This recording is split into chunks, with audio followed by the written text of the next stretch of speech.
నీలో ఎదుగుదల ఉందా? మొండితనం ఉందా? ఎదుగుదల లేని మొండితనపు బ్రతుకంటే ఏమాత్రమో దేవుడు దీవించాడండి.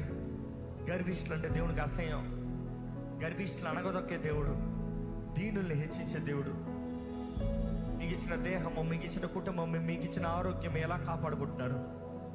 నీ దేహము దేవుని ఆలయమని మీరు ఎరుగరా? మీ దేహంతో దేవుని మహిమపరచాలని మీకు తెలీదా?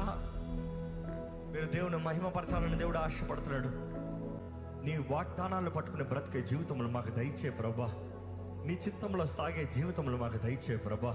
ఈరోజు నీ సన్నిధిలోకి వచ్చిన ఏ ఒక్కరు వ్యర్థంగా వెళ్ళకూడదయ్యా. నువ్వు మాట్లాడేవని నమ్ముతున్నామయ్యా. దేవా, మా జీవితంలో సజీవ యాగంగా నీ కొరకు బ్రతకాలి, ప్రయోజనకరంగా బ్రతకాలి, వెలుగుగా బ్రతకాలి. ఈ లోకానికి మీరు ఉప్పై ఉన్నారు, మీరు వెలుగై ఉన్నారన్నాయ్యా. అయ్యా, ఉప్పుదనాన్ని పోగొట్టుకుంటే కాలి కింద వేయబడి తొక్కబడతానికే కానీ మీరు దేనికి పనికిరాదన్నావయ్యా.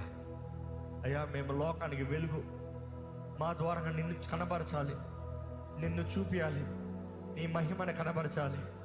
దేవా, మమ్మల్ని వాడుకోయ్యా. నన్ను, మా రక్షణ జాగ్రత్తగా మేము కొనసాగించేవారుగా, నీ రాజ్యం కొరకు ప్రయాసపడేవారుగా, నీ మహిమార్థమై జీవించే సంఘంగా చేయమని విడుకుంటూ ఈ ప్రార్థన ఆలకించమని విడుకుంటూ నజరేయుడైన యేసు నామములో అడిగి విడుచున్నాం తండ్రి.